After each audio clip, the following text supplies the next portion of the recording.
Olá, está começando mais uma vez, mais um programa Olho no Olho. Desta vez com nosso querido, uma personalidade da cidade de Itapeva, seu Oscar Rolim. Tudo bem? Como é que o senhor está? Tudo bem, Kelly. É um prazer para mim estar aqui diante da TV Itanews. E esse convite que me foi feito muito me honra. Estou à disposição de vocês para quaisquer perguntas. Bom, seu Oscar, vamos começar assim, como esse é um programa mais que a gente entra um pouquinho mais na intimidade das pessoas. Fale-nos um pouco da sua vida, quando criança, as lembranças que o senhor tem com a cidade, com seus pais.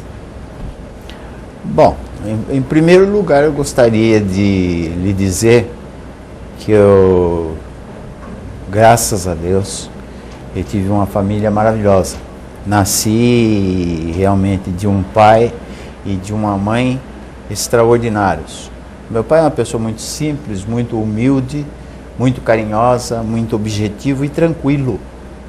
E a minha mãe é uma mulher mais dinâmica, mais bem-humorada, mais irônica, e talvez daí venha um pouco da ironia que eu hoje ainda tenho e às vezes utilizo, não sei se por bem ou por mal, que me perdoem aqueles que levam por mal, né? Mas eu herdei dos dois muita coisa, graças a Deus. E tive uma irmã que eles me deram de presente antes de eu nascer, maravilhosa também, extraordinária, muito inteligente, muito culta e muito amiga, a melhor amiga que eu já tive fora meu pai e minha mãe. E é essa terra, o que eu posso falar da minha terra? A minha terra é a minha mãe. Itapeva, hoje eu já não tenho mais pai, nem mãe, nem minha irmã. Então eu sou sozinho praticamente. E a minha terra hoje é minha mãe. E todos os itapevenses eu os trato como se fossem irmãos. Aqueles nativos, aqueles que nasceram aqui em Itapeva e aqueles que foram adotados por esse coração bondoso dessa terra, abençoada por Deus. Realmente eu poderia ter saído daqui de Itapeva, poderia ter procurado outros caminhos, poderia ter procurado dinheiro, mas nunca foi o dinheiro que me incentivou para a vida. O que sempre me incentivou a viver foi ajudar o próximo, sempre estar próximo do próximo necessitado, fazer o máximo possível, me entregar, ensinar do pouco que eu sei, muito para as pessoas, entendeu? E quando pequeno, eu descobri tudo aqui em Itapeva. Então eu descobri no quintal da minha avó, por exemplo, que a natureza era pródiga, que era um quintal enorme, era quase um quarteirão naquela época era quase um quarteirão da cidade. E lá existiam árvores de todos os tipos e bichos que você nem imagina que existissem. E eu lembro perfeitamente de uma lesma. E essa lesma, quando eu era pequeno, eu era um moleque, devia ter uns 4 anos de idade, talvez.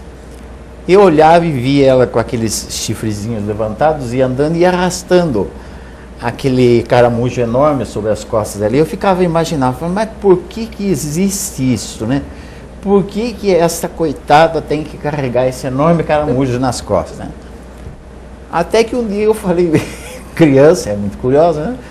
Eu vou ver como se ela consegue sair de dentro desse caramujo e andar sozinha, assim, o caramujo, para ela vai ser melhor, ela vai ser libertada, né? Ela vai sair dessa asfixia. E tentei, ela se recolheu. Então eu aprendi, já comecei a tomar gosto pelo direito, o que é o instinto de defesa, entendeu? E que a natureza tinha dado para aquele pequeno animal o instinto de defesa. E dali com os outros animais. Eu lembro perfeitamente, hoje ainda, que quando eu era pequeno, eu vi uma gata muito bonita que tinha no fundo do quintal da minha casa, e que estava para dar cria, deu cria, uma série de gatinhos. E quando eu fui ver os gatinhos lá, porque eu estava empolgado com a criação, né? Ela estava devorando, comendo os filhotes. Aquilo me revoltou profundamente. Então já veio aquele sentido de legítima defesa de terceiro, entendeu? Quer dizer, é um direito que já estava brotando dentro de mim, na minha alma, no meu ser. E eu, instintivamente, como evidentemente uma criança faria, e fez, peguei uma pedra e tirei na gata. Foi quase que matei a gata. E daí fiquei chocado com aquela situação, entendeu? Mas o primeiro instinto foi de legítima defesa daqueles pequenos animais que haviam nascido há pouco e que estavam sendo devorados pela mãe. E depois aprendi no direito que isso é uma situação anômala que acontece com as mães, com os animais em geral, até os seres humanos, entendeu? Que é o estado que a gente chama de estado puerperal, que é um estado doentio que dá na mãe a hora que ela procria. Porque essa mãe, nesse momento, ela sente grande amor pela criança ou pelo rebento, no caso dos outros animais irracionais que tem, mas também, em casos doentios, sente revolta. E a revolta se transforma nisso. Até nesse ponto chega que ela perde o equilíbrio total e mata o próprio filhote.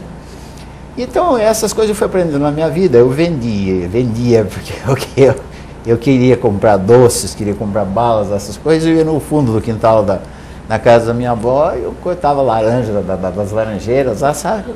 Punha no carrinho e saía vender para a rua. Brincava com os engraxates na Praça Anchieta, jogávamos bolinha de gude na Praça Anchieta, entendeu? Então eu convivi realmente com as pessoas mais simples e mais humildes. A minha vida sempre foi assim, um entrelace com as pessoas que realmente eram simples e humildes, e até hoje. Eu acho que o segredo da vida é a simplicidade e a humildade.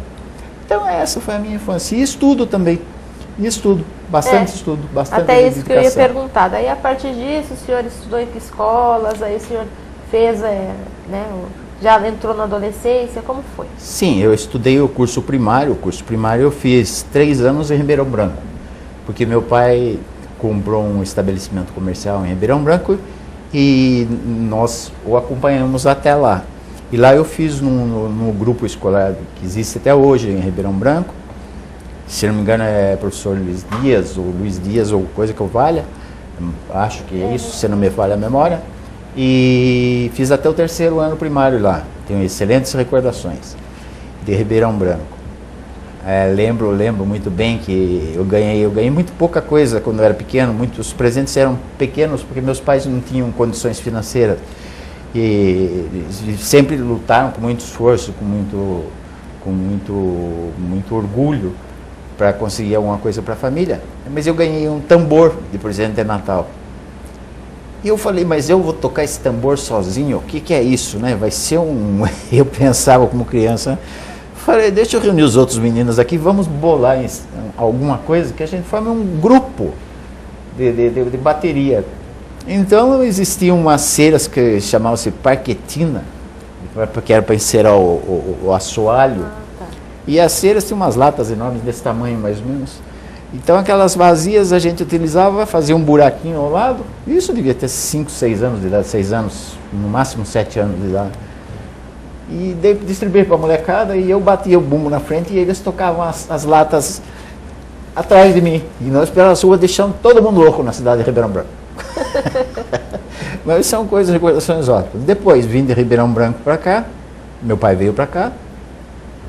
Fiz o 4º ano primário aqui, daí existia um cursinho, naquela época era um curso para entrar, a gente chamava de ginásio, entendeu? E você tinha que fazer um curso como se fosse um concurso de admissão ao ginásio. E era difícil para você entrar, não era simples, você não passava. Como se fosse vestibular, né? Exatamente, um pequeno vestibular. E eu passei.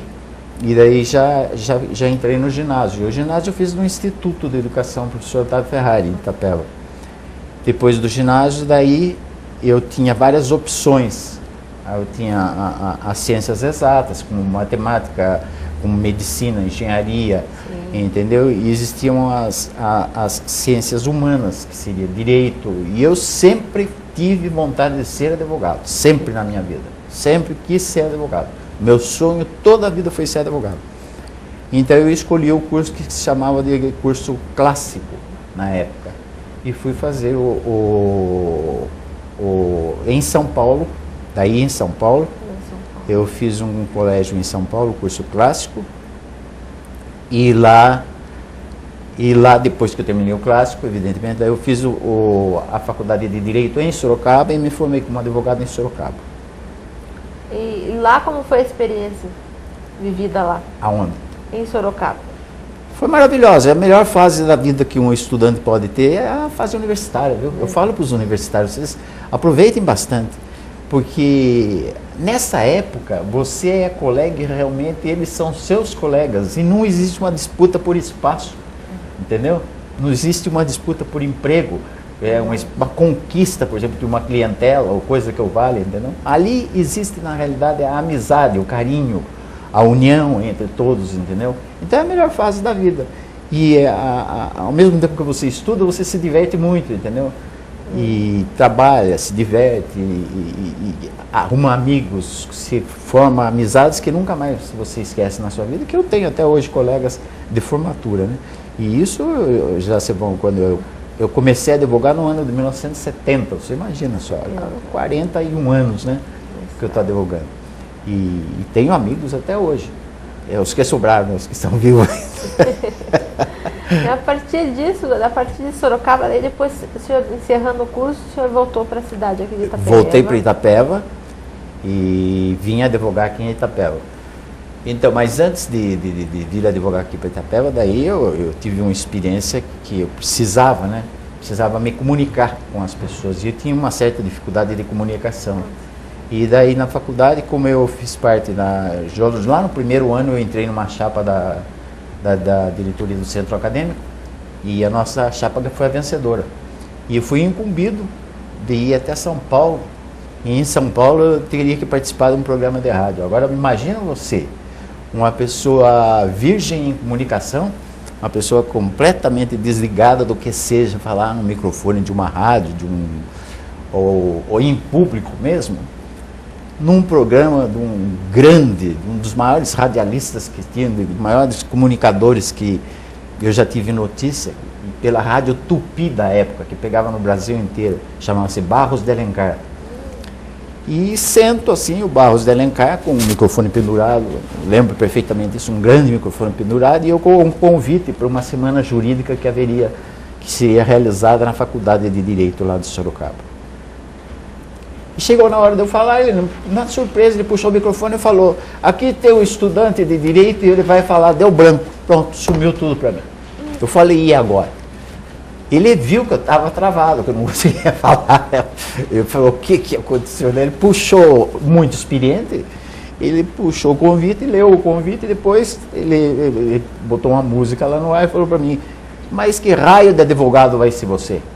Que não sabe falar com os outros, que não sabe falar em público. Eu falei, pois é, realmente, saí de lá com a cabeça baixa. Eu falei, mas eu tenho que levantar a cabeça, e como sempre na minha vida, eu levantei a cabeça e falei, vou enfrentar, vamos fazer tambor, e vamos bater tambor, né, como já era quando eu era pequeno, né, e vamos movimentar a cidade, vamos agitar a cidade. E vim para Itapeva, e daí já comecei, escrevi em jornal em Sorocaba, escrevi em jornal aqui em Itapeva, já arrumei programa na Rádio Clube de Itapeva, que naquela época era do Antônio Lerma, da parte da manhã, no período das férias, evidentemente, né? Período das férias escolares, eu fazia programa. Depois já montei shows dentro do próprio cinema que existia antigamente, onde hoje era Acrópolis, hoje o nome é até Zog. Então, onde ali é Zog, e shows musicais com auditório, com tudo. E daí eu comecei a me soltar. E me soltando no quarto ano, eu estava no quarto ano da faculdade ainda, tinha 5 anos, né, para me formar advogado, eu entrei na política. Entrei na política e me candidatei a vereador. Mas o tempo que eu tinha para atuar como vereador, qual o tempo que eu tinha? Só vir fim de semana para cá, quando dava os fins de semana, quando meu pai tinha condições, né, para financiar o ônibus, porque eu vinha de ônibus, nós não tínhamos carro para vir de Sorocaba aqui, e nos fins de semana, e através de artigos no jornal e da rádio também durante esse curto período de férias, eu participei de alguns comícios. Naquela época existiam muitos comícios, entendeu? E era muito bonita, as campanhas políticas eram bonitas, as pessoas realmente se empolgavam com os candidatos, entendeu? Naquela época vereador se candidatava a vereador, mas não existia um pagamento, o vereador não tinha ganho, era um trabalho gratuito em favor da comunidade, entendeu? E eu me candidatei a vereador. E graças a esse povo maravilhoso dessa terra aqui, eu tive 735 votos. Fui o segundo mais votado de toda a coligação que existia em Itapeva, de vereadores naquela época. E como foi estar no meio político para o senhor? Foi uma experiência? Foi empolgante porque eu jovem, muito jovem ainda na faculdade, estudante, né? Eu queria realizar uma série de coisas para o povo, tinha ideias e consegui fazer muitas coisas, consegui Consegui dar início à Biblioteca Municipal de Itapeva, consegui calçamento de ruas, consegui uma porção de coisa mesmo antes de ser vereador. E shows que eu trouxe para cá, lançamento de livros, essa coisa toda que eu fiz naquela época. E depois, como vereador, evidentemente que o meu candidato a prefeito foi o derrotado, então eu tinha que ficar na oposição, por um problema de coerência política. E agora você imagina um menino na oposição com outros políticos calejados na situação. Então ali passei por uma série de agruras, mas assim mesmo consegui em algumas oportunidades vencer a situação. Eles em maioria, mas quando eu percebia que estava em minoria, eu usava das artimanhas políticas do jovem e ambicioso estudante, né? E conseguia driblá-los e chegar ao ponto que eu queria. Foi muito empolgante. Só que depois eu percebi, já que naquela época, porque nós vivíamos num regime de exceção, que era a ditadura militar, e que Deus nos livre, não volte mais de jeito nenhum no Brasil, porque vocês que são jovens, vocês não viveram nessa época.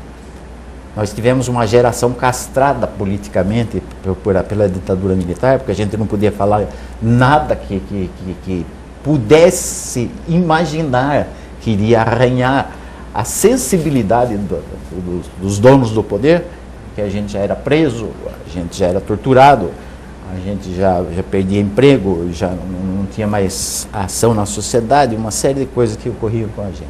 Então, eu lutei dentro de uma faixa estreita de que se podia utilizar naquela época da política, mas foi empolgante, realmente empolgante. Mas já comecei a observar naquela época que o Poder Legislativo pouco conseguia em função do Executivo, entendeu? E realmente isso foi evoluindo de uma certa forma, que mesmo após a queda do regime militar,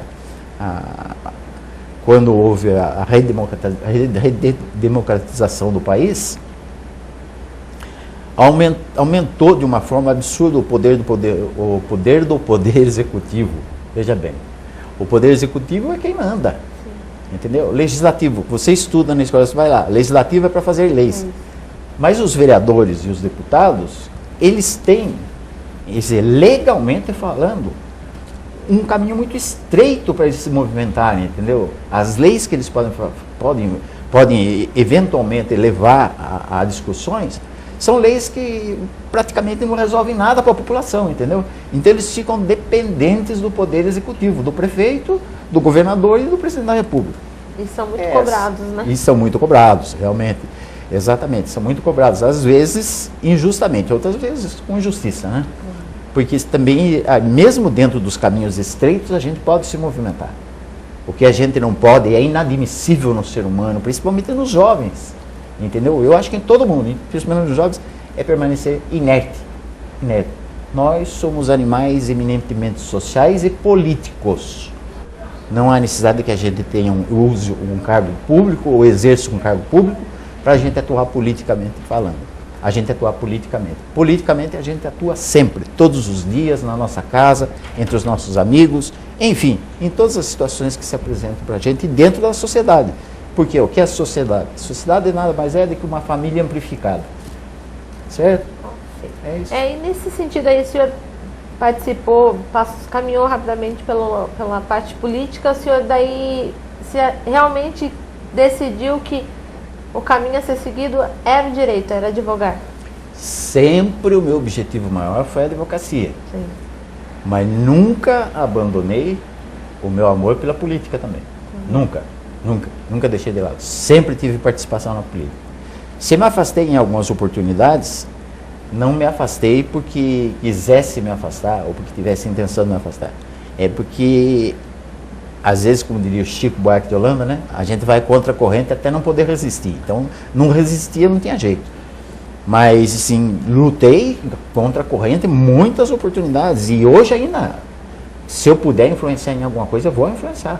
Vou influenciar porque o maior objetivo meu na vida sempre foi a advocacia e, além da advocacia, o maior mesmo, o ser humano.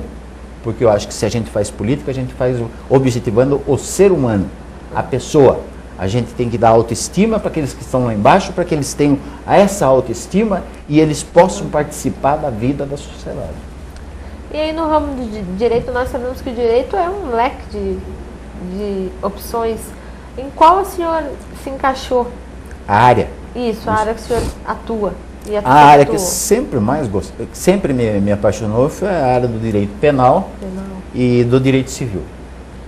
O direito civil, eu explico para você por quê. Porque o direito civil, ele se relaciona diretamente com o ser humano, e como eu acho que o centro de tudo é o ser humano, o direito civil, ele regulamenta a vida do ser humano mesmo antes dele nascer. Quer dizer, o ser humano antes de nascer e até depois da morte, que tem o inventário, que tem, entendeu? Que tem os arrolamentos de bens, entendeu? Que tem as doações que foram feitas, que tem os testamentos que são abertos, entendeu? Então, durante toda a vida, a relação do ser humano com o ser humano dentro da família, relação familiar, a relação com as coisas, com os bens, enfim, com a vizinhança, com tudo, entendeu? Então, isso me apaixona muito, porque tem o ser humano no meio. E o direito penal, por quê? Porque a liberdade do ser humano, isso é maravilhoso, entendeu? Quer dizer, um cidadão que pode ter tudo na vida dele, mas não tendo saúde e não tendo liberdade, ele não existe. Essa é a verdade. E, assim, nessa experiência com advogando, quais são as dificuldades que o senhor lembra que mais marcou toda essa trajetória? As dificuldades, olha, até hoje eu as tenho. A gente sempre estuda. Você sabe que eu não sei absolutamente nada de direito, e eu estudo sempre direito. Eu me admiro, às vezes, certas pessoas falarem que eu sou especialista nisso. Ninguém é especialista em coisa nenhuma. Nós somos aquelas pessoas que procuram, entendeu? Estudar alguma coisa para dar daquilo que a gente estuda para os outros. É isso, entendeu? Nós temos que ter humildade, nós temos que ser simples, entendeu? Nós temos que ver a vida desse jeito, procurar solucionar problemas e não criar problemas. Porque tem gente que adora criar problemas. Só criar problemas. Não, nós estamos aqui não é para criar, nós estamos aqui para resolver problemas. E é isso que eu procuro fazer. Ser honesto, o máximo possível toda a vida, uma herança que eu tive do meu pai, faz parte do meu caráter e da minha família. Entendeu? Honesto, direto, franco, objetivo e responsável acima de tudo. E qual recado o senhor deixa aos nossos internautas, né, as pessoas que assistem à Web TV, que querem e estão iniciando agora, estudando direito? Os conselhos que o senhor passa a eles? O conselho que eu passo a eles é que estudem bastante, que não se preocupe com a prática, porque a prática você adquire em 6 meses, 7 meses no máximo, entendeu? Mas nunca parem de estudar. Estudem bastante, sejam honestos acima de tudo. Não pensem em fazer da advocacia um comércio. Vejam bem, não explorem aqueles pobres coitados que às vezes chegam nos seus escritórios desesperados. Não façam isso, pelo amor de Deus. Respeitem a todos, entendeu? E vocês terão no final da carreira de vocês, e mais para frente, o pagamento. Não tenham a menor dúvida. E o pagamento maior que existe é a satisfação de a gente ser considerado um bom advogado. Que bom. É isso. Bem, doutor Oscar Rolim, obrigado pela sua presença. Obrigado aqui. pela oportunidade. Imagina. Foi um prazer. O prazer foi nosso aqui do Grupo Ita News. Bem, encerramos por aqui mais um Olho no Olho. Até um próximo programa.